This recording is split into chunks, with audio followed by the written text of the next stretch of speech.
L'année avance très vite et nous sommes déjà en février. Et qui dit février dit la fête des amoureux. Car oui, la Saint-Valentin, bien sûr, comme toutes les autres fêtes, était exploitée par le cinéma d'horreur, afin d'en détourner et corrompre les codes, forcément, mais avant tout, dans le but de proposer une version détournée de Halloween. Bah oui, Halloween se prête parfaitement aux intrigues horrifiques, ça coule de source. Et après que Carpenter nous ait proposé le premier volet des aventures de Michael Myers, des petits malins ont eu l'idée de réaliser leur version détournée de ce chef-d'œuvre en utilisant une autre fête comme toile de fond. La Saint-Valentin était parfaite pour ça. Bah oui, cette fête a ses propres codes ou clichés, mais n'a pas une identité trop marquée, et permet donc de réutiliser tous les ingrédients du film qui se déroulent durant Halloween. Les jeunes couples qui veulent profiter de la soirée pour conclure, les rendez-vous dans des lieux un peu sombres ou isolés, l'alcool, tout ça.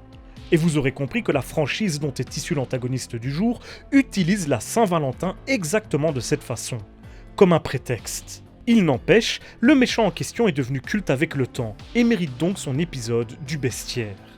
Et je le dédie à tous les amoureux, à commencer par moi-même. Bonsoir, amis de l'horreur, et bienvenue dans ce nouvel épisode du Bestiaire de l'horreur, spécial Saint-Valentin, consacré aux mineurs de My Bloody Valentine.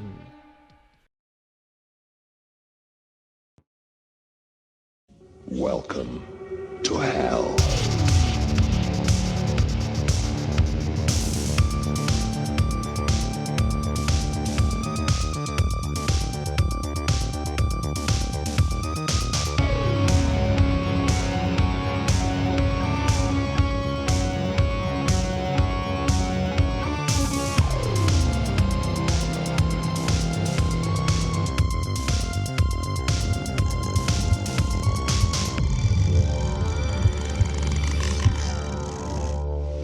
So you are afraid of something after all, huh?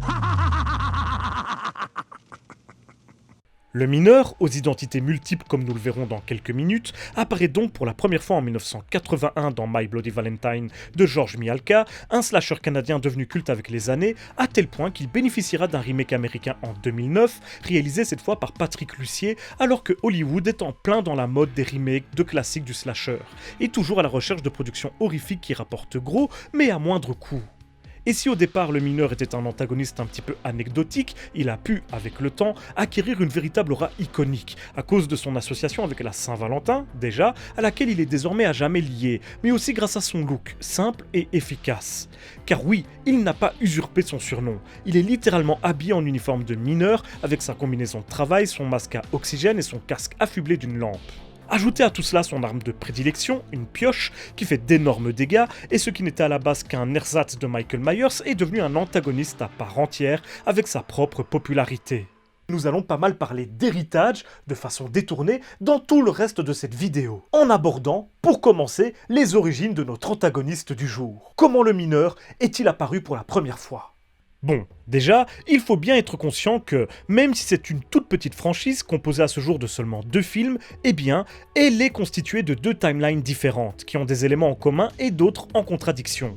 Ça peut rendre les choses un petit peu confuses, donc gardez bien ça à l'esprit. Ah oui, et je ne vais pas me gêner pour spoiler, comme d'habitude dans cette émission. Donc, te voilà prévenu. Dans le film original, le premier mineur se nommait Harry Warden, qui travaillait dans les mines à Niger avant de se retrouver pris au piège avec 4 collègues à la suite d'une explosion due à un taux trop élevé de méthane dans l'air. La faute à leurs 2 superviseurs qui, trop pressés d'aller au bal de Saint-Valentin organisé par la petite ville, étaient partis trop tôt en négligeant leur travail. Harry Warden sera le seul survivant de cet horrible incident, et pour cause. Le temps d'être secouru, il fut obligé de manger le corps de ses camarades pour survivre. Rendu fou par cet événement traumatisant, il se vengera de ses 2 superviseurs 1 an plus tard et portera alors son costume macabre pour les assassiner sauvagement. Il sera ensuite envoyé à l'hôpital psychiatrique de Eastfield où il décédera 15 ans plus tard. Le second mineur, et le véritable antagoniste principal du premier film My Bloody Valentine, sera Axel Palmer, le fils d'un des 2 superviseurs qui assistera d'ailleurs, encore enfant, au meurtre de son père par Harry Warden, ce qui le fera sombrer dans la folie. Une fois jeune adulte et devenu à son tour mineur lui aussi pour le compte des mines à Niger, il empruntera alors le costume de l'assassin de son paternel et sera à l'origine d'une série de meurtres abominables au centre de l'intrigue du premier film My Bloody Valentine, dont le but était de faire annuler le bal de la Saint-Valentin, sorte de déclencheur de sa folie meurtrière. Dans le remake, on commence par un point de départ similaire. Le mineur originel est également Harry Warden, retrouvé bloqué dans les mines Hanniger où il travaille aussi, avec 5 autres collègues, à la suite d'une bourde de son supérieur, Tom Hanniger, le fils du proprio. Pour survivre, Warden assassina tous ses camarades à coups de pioche afin d'économiser l'oxygène, puis sombra dans un profond coma dont il ne se réveilla que des années après avoir été secouru. Dès son retour parmi nous, devenu totalement fou, il se mettra à assassiner à coups de pioche et sera à l'origine de 22 meurtres et tout proche de tuer Tom Hanniger, le jeune homme à l'origine de sa descente aux enfers. Avant de fuir devant les coups de feu des anciens du coin, dont le shérif, qu'ils retrouveront et l'assassineront dans le plus grand secret, puis enterreront sa carcasse au fond des bois. Mais bien sûr, là encore, Warden n'est pas le véritable antagoniste de ce remake. Cette fois, il s'agit de Tom Hanniger lui-même, fortement perturbé par ces événements et par la tentative de meurtre dont il a été victime de la part de Harry Warden. Désormais schizophrène, et malgré presque 10 ans passés enfermé dans un institut spécialisé, Tom est persuadé de devenir Harry par moment, et alors qu'il est de retour à Harmony, la ville où tout s'est déroulé, il reprend la vague de meurtre initiée par son mentor spirituel involontaire et revêt à son tour le costume de mineur.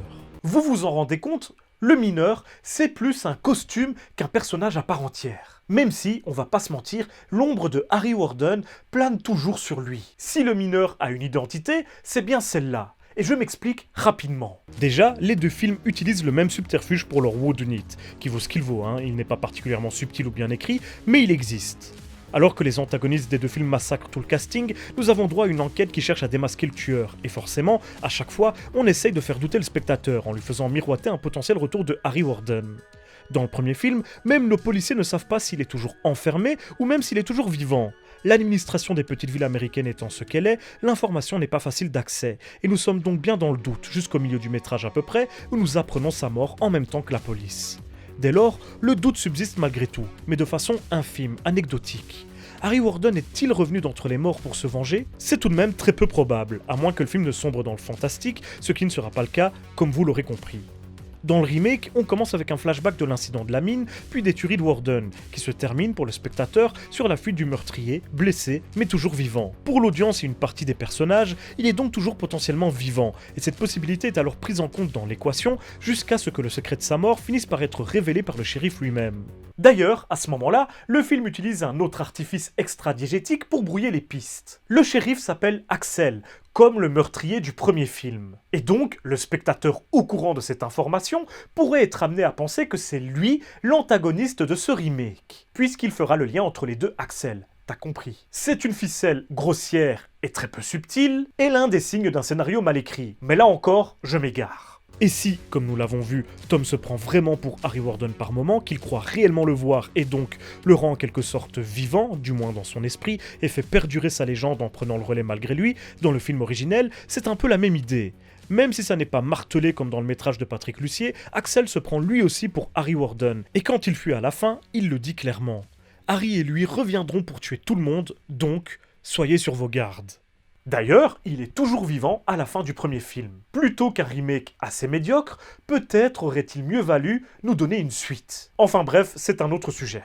Et en fait, même dans le remake, il survit à la fin. Alors qui sait, on le retrouvera peut-être un jour dans le cadre d'une suite tardive. Et ce mineur, qu'a-t-il de spécial en tant qu'antagoniste, mis à part son look de méchant de Scooby-Doo ? C'est encore une fois une sorte de sous-Michael Myers, mais ne le prenez pas forcément de façon négative. C'était déjà le cas de Jason Voorhees à la base, quoi qu'on en pense aujourd'hui. Mais tout de même, il a quelques atouts. Outre la classique force surhumaine, la résistance presque surnaturelle à la douleur et l'endurance à toute épreuve qui lui permettent de prendre le dessus sur ses adversaires lors de leurs affrontements, il a son arme, sa pioche de mineur, assez originale dans l'univers du slasher, qui a pourtant, à force, utilisé à peu près tous les objets possibles et imaginables pour mettre à mort ses victimes. Elle permet de commettre des meurtres très brutaux, et pour le coup, les deux films se montrent assez généreux de ce point de vue-là, et nous proposent un mineur des plus barbares. Surtout que le remake nous proposait de la 3D, et donc nous offrait des scènes dont la seule raison d'être était d'utiliser cette technologie. Et c'était toujours des scènes très percutantes, au moins. Mais en plus, sa connaissance des mines et de ses tunnels apporte un vrai quelque chose en plus, surtout dans le film original. Le climax des deux longs métrages se déroule bien évidemment dans ces labyrinthes souterrains propices à l'installation d'un sentiment de claustrophobie, et là-bas, c'est lui qui règne, c'est son terrain de jeu, et ses victimes sont un petit peu comme des insectes coincés dans une toile d'araignée. Cet univers très particulier lui ajoute sans conteste une aura différente, et ça, il faut le souligner. Puis bon, même si j'en ai fait une blague, son look est également une force. Son masque intégral lui enlève efficacement toute trace d'humanité, de même que sa façon de respirer, qui lui donne instantanément un look très Dark Vador, et permet de l'identifier tout de suite comme une menace. Ce n'est pas anodin si Rob Zombie lui faisait un petit clin d'œil dans sa maison des 1000 morts, en nous en proposant une version mutante et immonde.